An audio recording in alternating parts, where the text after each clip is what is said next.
Lesson 7 और joint family in Rajasthan, यानी राजस्थान में हमारा संयुक्त परिवार। जॉइंट फैमिली का मतलब होता है संयुक्त परिवार।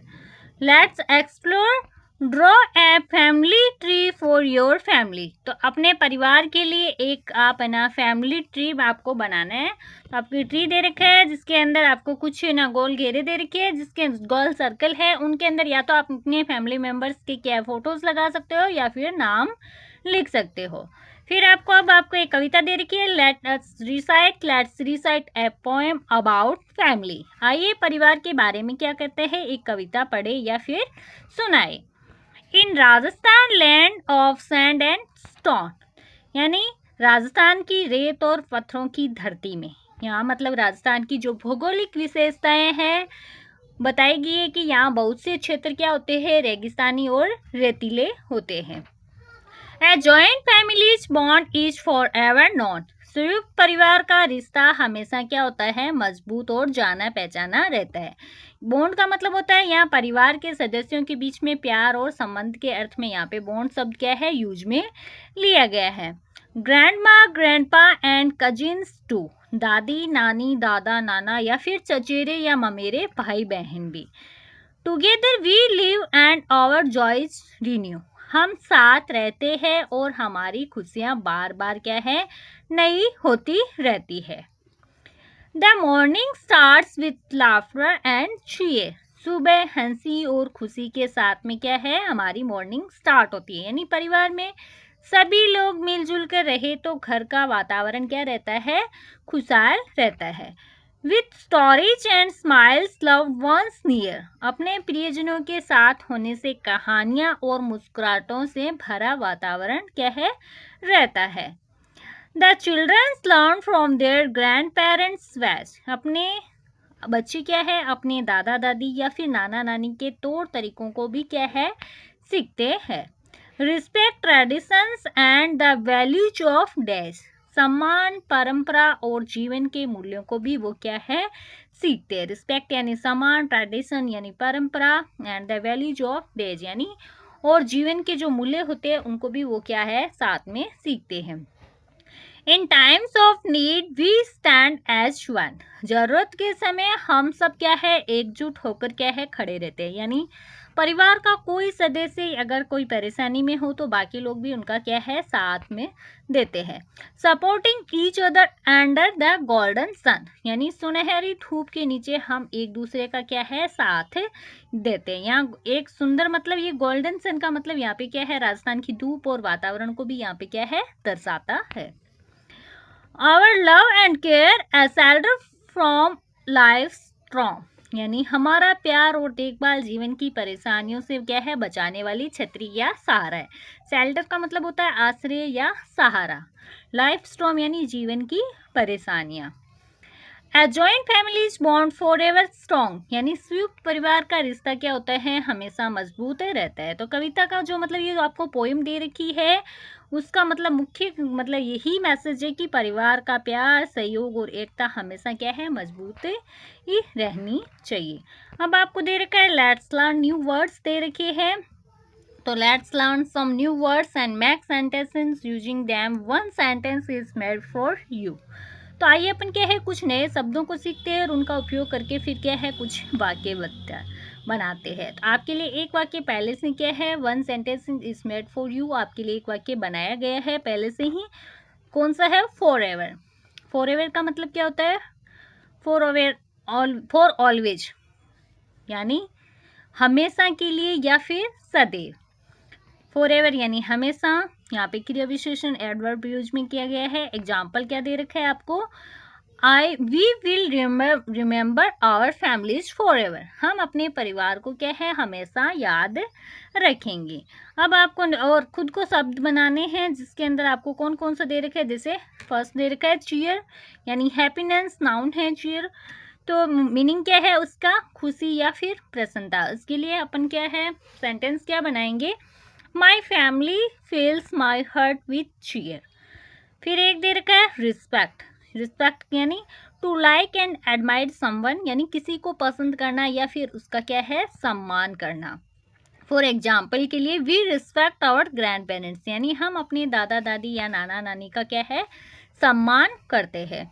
फिर एक और दे रखा है traditions, a special way of doing things that has been done for a long time, यानी किसी काम को करने का ऐसा विशेष तरीका जो लंबे समय से क्या है, चला आ रहा हो। तो उसके लिए अपन क्या है, क्या सेंटेंस बनाएंगे, we follow our family traditions. ठीक है। फिर आपको एक सेंटेंस, तो एक वर्ड दे रखा है वैल्यूज, यानी नाउन है values, things that are important to know and follow like being kind और ऑनेस्ट, यानी ये बातें या सिद्धांत जिन्हें जानना और जीवन में अपनाना क्या है, इम्पोर्टेंट होता है, जैसे दयालु और ईमानदार होना। उसके लिए हम क्या सेंटेंस बनाएंगे, my parents teach me good values, यानी मेरे पेरेंट्स क्या है, मुझे अच्छे संस्कार सिखाते हैं, गुड वैल्यूज सिखाते हैं। फिर दे रखा है शेल्टर, शेल्टर का मतलब होता है ए प्लेस टू लिव और state that keeps you safe, यानी रहने या ठहरने की ऐसी जगह जहां आप क्या है, सुरक्षित रहे। जैसे इसके लिए हम क्या सेंटेंस बनाएंगे, our home is a safe shelter for us, आपका घर आपके लिए क्या है, एक आश्रय है या सहारा है। फिर नेक्स्ट आपको दे रखा है select the correct option for the following questions, आपको क्या है, कुछ क्वेश्चंस दे रखे हैं, उनका करेक्ट ऑप्शन क्या है, चूज करना है।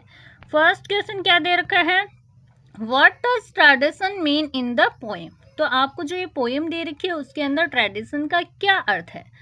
तो जैसे न्यू आइडियाज, नए विचार, तो ये तो नहीं है। स्पेशल प्रैक्टिस पास डाउन, यानी पीढ़ी दर पीढ़ी चली आ रही एक विशेष प्रथा है, तो ये क्या है, सही ऑप्शन है। फैमिली फाइट्स, यानी पारिवारिक झगड़े नहीं हैं। स्कूल लेसन, स्कूल के पाठ, ये भी नहीं है। ट्रेडिशन का मतलब होता है स्पेशल प्रैक्टिसेस पास डाउन, यानी पीढ़ी दर पीढ़ी जो परंपराएं चली आ रही है उनको ध्यान में रखना, या फिर प्रथाएं। फिर सेकंड क्वेश्चन आपको दे रखा है which words rhyme with cheer, यहाँ पे मतलब कौन सा सब चीयर के साथ में क्या है राइम्स, यानी चीयर्स के साथ में तुकबंदी करने वाला जो क्या है, कौन सा शब्द है, चीयर। तो नियर, दोनों, जैसे फर्स्ट ऑप्शन दे रखा है नियर, तो दोनों के अंत में कहीं क्या आ रहा है, नियर, ईयर जैसी क्या है, चीयर, नियर, ईयर जैसी क्या है, ध्वनि आ रही है, राइमिंग वर्ड्स है ये दोनों, तो फर्स्ट ऑप्शन आएगा। थर्ड क्वेश्चन दे रखा है आपको, what is the synonym of shelter, तो सिनोनिम वर्ड ऑफ शेल्टर का क्या मतलब होता है, समानार्थी शब्द क्या होगा, तो मतलब शेल्टर का मतलब होता है आश्रय या सहारा, मतलब क्या है, होम, आपका जो घर होता है वो आपको क्या करता है, सहारा या आश्रय देता है, तो बी ऑप्शन आ जाएगा यहाँ पे। फिर दे रखा है आपको arrange the following words alphabetically, मतलब अल्फाबेटिक तरीके से आपको कुछ यहाँ पे जो शब्द दे रखे हैं उनको अल्फाबेटिक तरीके से क्या करना है, अरेंज करना है। शब्द दे रखे जैसे पहला आर से है, फिर एफ, फिर सी, टी और एस से।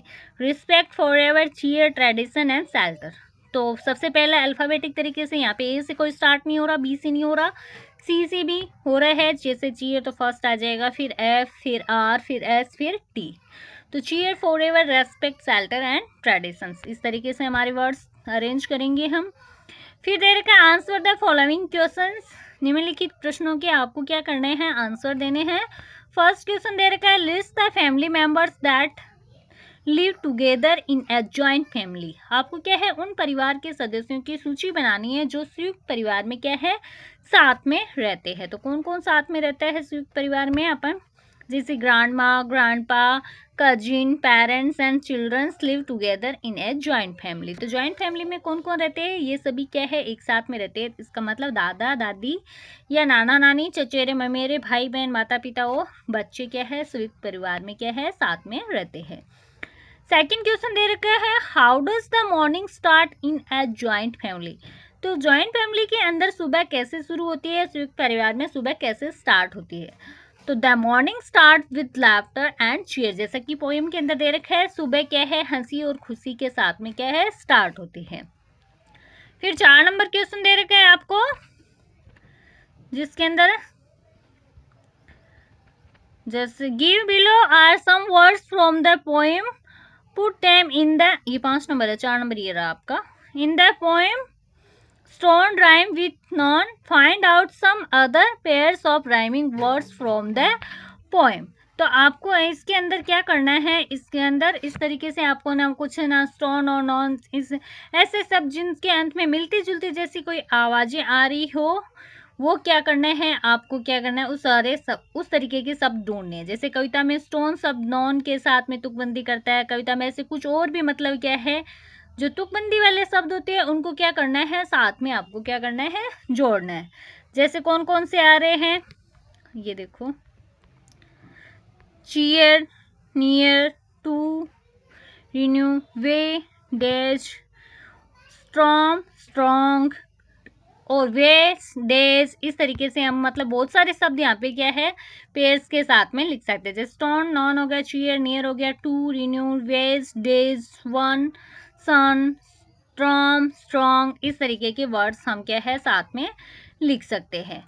फिर नेक्स्ट आपको दे रखा है 5 नंबर पे दे रखा है, Give below are some words from the poem. Put them in the correct alphabetically order. Alphabetically order की तरीके से आपको क्या करना है लिखना है। Alphabetically order मतलब क्या होता है, अब आपको A से Z के क्रम के अंदर क्या है इन शब्दों को अरेंज करना है। तो कैसे करेंगे हम, ये देखो बी सी फिर F L L S M, इस तरीके से। जैसे यहाँ पे बॉन्ड केयर फैमिली फिर लैंड और लव दे रखा है, तो जैसे एल ए एन डी दे रखा है तो पहले एल के बाद में क्या है पहला जो ना अल्फ़ाबेटिकली ऑर्डर वाला जैसे ए आ रहा है तो पहला शब्द ये आएगा, जबकि एल और एल सेम है। वैसे ही एस और एफ वाले में है एस एस, जैसे सेंड और स्माइल है, एस के बाद में ए आ रहा है तो पहले सेंड वाला लिखेंगे उसके बाद में दूसरा लिखेंगे। इस तरीके से हम करेंगे। नेक्स्ट आपको दे रखा है the poem talks about the bond of families. Can you right your understanding of these lines from the poem in 2 to 3 sentence. 2 and 3 sentence. आपको क्या करना है, कविता के अंदर है ना परिवार के रिश्ते के बारे में बताती है। क्या आप मतलब कविता की इन पंक्तियों को समझकर आपको 2 या 3 वाक्यों में अपने आप को क्या करना है, आपको विचार लिखने हैं इसके बारे में। तो हम क्या विचार लिख सकते हैं इसके बारे में, जैसे a joint family is full of love, happiness and care. संयुक्त प्यार परिवार क्या होता है, प्यार खुशी और देखभाल से भरा होता है। Childrens learn good values, respect and tradition from their grandparents. यानी बच्चे अपने क्या है दादा दादी से अच्छे संस्कार सम्मान और परंपराओं को क्या है सीख। In joint families different members do different things. यानी संयुक्त परिवार में अलग अलग सदस्य अलग अलग काम करते हैं। Who does the following things for you in your family. आपके परिवार में आपके लिए निम्नलिखित काम कौन करता है, मतलब आपको कुछ काम दे रखे उनमें से कौन कौन करता है। जैसे हेल्प्स मी कंप्लीट होमवर्क, मेरा होमवर्क पूरा करने में मदद कौन करता है। जैसे माई मदर, फॉर एग्जाम्पल के लिए लिख सकते हो आप माई मदर। फिर drops me to the school, मुझे स्कूल छोड़कर जाते हैं कौन जाता है, जैसे माई फादर, जैसे ये लिख सकते हैं। फिर टेल्स मी स्टोरीज, मुझे कहानियाँ कौन सुनाता है, जैसे माई ग्रैंड मदर। फिर प्ले विथ मी, मेरे साथ खेलता कौन है, जैसे माई ब्रदर। फिर कुक्स फूड फॉर मी, मेरे लिए खाना बनाते हैं जैसे मेरी माँ, जैसे माई मदर। और भी आप मतलब यहाँ पे कुछ लिख सकते हो, जैसे टैक्स केयर ऑफ मी, जैसे माई ग्रैंडफादर। जैसे आपका मतलब है मेरी देखभाल कौन करता है, जैसे मेरे दादाजी। तो इनकी तरीके से आप क्या है यहाँ पे कुछ लिख सकते हो इस तरीके से। Help me complete homework my mother, drop me to the school my father, tells me stories my grandmother, play with me my brother, cooks food for me my mother, takes care of me my grandfather। इस तरीके से हम यहाँ पे लिख सकते हैं। Next आपको दे रखा है चैप्टर चैप दे रखा है this was a poem about a joint family in Rajasthan. ये राजस्थान के एक संयुक्त परिवार के बारे में क्या थी, कविता थी। Talk with your friend to know more about her his family. यानी अपने मित्र से उसके परिवार के बारे में अधिक जानकारी के लिए आपको क्या करनी है, बातचीत करनी है। You can ask the following question. आप कुछ क्वेश्चंस पूछ सकते हैं, जैसे क्या क्या, मतलब इस तरीके से what you want to know, what will you ask, आप क्या पूछ सकते हो और क्या नहीं। जैसे you can ask the following question, जैसे आप क्या क्या क्वेश्चन पूछ सकते हो, जैसे नंबर ऑफ मेंबर्स, जैसे how many members are there in your family, how many, इस तरीके से जैसे यहाँ पे हम लिख देंगे ऐसे। नंबर ऑफ मेंबर्स के बारे में क्या, जैसे how many members of there in your family. फिर देयर आर, जैसे आंसर, अगर आपको आंसर भी पूछा जाए तो ये लिख सकते हो there are 6 member in my family. फिर एक जैसे नेम ऑफ द मेंबर्स, जैसे क्वेश्चन क्या पूछेंगे, what are the names of your family members, आपके परिवार के सदस्यों के नाम बताने हैं। अगर आंसर पूछा जाए आपसे तो आप लिख सकते हो आपकी फैमिली में जो भी मेंबर है उनका नाम लिख सकते हैं। देयर हॉबीज के अंदर क्वेश्चन क्या पूछेंगे, व्हाट आर देयर हॉबीज, उनके शौक क्या क्या है। जैसे मान लो आपको आंसर पूछे तो जैसे their hobbies are reading, drawing and playing games, इस तरीके से। देयर एज अगर आपको पूछा जाए तो जैसे how old are they favourite food, what is their favourite food, इस तरीके से क्या है कुछ क्वेश्चंस पूछे जा सकते हैं। नेक्स्ट आपको दे रखा है धवल एंड मयूरी की लर्न लैंग्वेज दे रखी है, जिसके अंदर धवल क्या बोल रहे हैं, सबसे पहले स्टार्टिंग में Mayuri let's play A game, Mayuri चलो एक खेल खेलते हैं। I'll ask you question about this picture and you'll answer in complete sentences deal। तो वो क्या पूछ रहा है कि मैं तुमसे इस चित्र के बारे में क्वेश्चंस पूछूंगा और तुम्हें पूरे वाक्य में क्या है इसका आंसर दोगी। तो मयूरी क्या बोलती है, deal but ask simple question okay, मंजूर लेकिन क्या है क्वेश्चन क्या है आसान पूछना। तो धवल क्या पूछता है, don't worry I will go easy on you, चिंता मत करो मैं तुम्हारे लिए आसान रखूंगा। फर्स्ट क्वेश्चन क्या है उसका, is this A picture of a classroom, पहला प्रश्न क्या ये एक क्लास का क्या है डायग्राम है। तो इधर आपको देखो दे रखा है इसके अकॉर्डिंग है। तो मयूरी क्या बोल रही है, हम let me think of this is a picture of a classroom, मुझे सोचने दो, हाँ ये एक कक्षा का क्या है चित्र है। Dhaval correct, now is there a dog in this picture, सही, अब क्या इस चित्र में कोई कुत्ता है। तो मतलब हम no dogs here unless it's hiding under that table, ध्यान से देखने का नाटक करते हुए बोलते हैं कि हम यहाँ पे कोई कुत्ता नहीं है जब तक कि वह मेज के नीचे छिपा न हो। फिर धवल क्या बोल रहे हैं, धवल क्या है लाफ, मतलब लाफ हंसते हुए बोलता है, नाउ लेट्स स्विच रोल्स, अब हम अपनी भूमिकाएं क्या है बदलते हैं। तो अब ना मतलब you ask the question and I will answer, you ask the मतलब अब तुम प्रश्न पूछोगी और मैं उत्तर दूंगी। तो मयूरी क्या बोल रही है, all right, is there charts in the classroom, ठीक है क्या कक्षा में चार्ट है। Are there charts in classroom, क्या क्लास के अंदर मतलब चार्ट रूम है। तो धवल क्या बोल रहे हैं, ranging in eyebrow, hmm Mayuri do you want to try that again, hmm Mayuri क्या तुम इसे दोबारा बोलना चाहोगी। तो मयूरी क्या बोलती है, oh my bad are there charts in the classroom, ओ मेरी गलती क्या कक्षा में चार्ट है। Yes there are charts in the classroom, हाँ क्लास के अंदर क्या है चार्ट है। And they're probably teaching you grammar too, और शायद वे तुम्हें ग्रामर भी क्या है सिखा रहे हैं। बोथ लाभ, दोनों क्या है साथ में हंसते हैं, Dhaval and Mayuri. Now make similar question having yes no as their answer, अब ऐसे ही प्रश्न बनाएंगे जिनके उत्तर क्या है यस या नो के अंदर हो। तो इस तरीके से मतलब क्या है, मतलब ये पूरा मतलब चलता रहता है उनका, मतलब ये प्ले वो क्या है गेम खेलते रहते हैं। You can play with your friends and like we did, अब आप भी मतलब क्या है अपने परिवार के साथ में या फिर क्लास में क्या है ऐसे आप ना नाटक कर सकते हैं या प्ले कर सकते हैं। तो इस तरीके से हमारा ये चैप्टर यहीं कंप्लीट होता है। नेक्स्ट चैप्टर हम नेक्स्ट पार्ट में करेंगे। Thank you.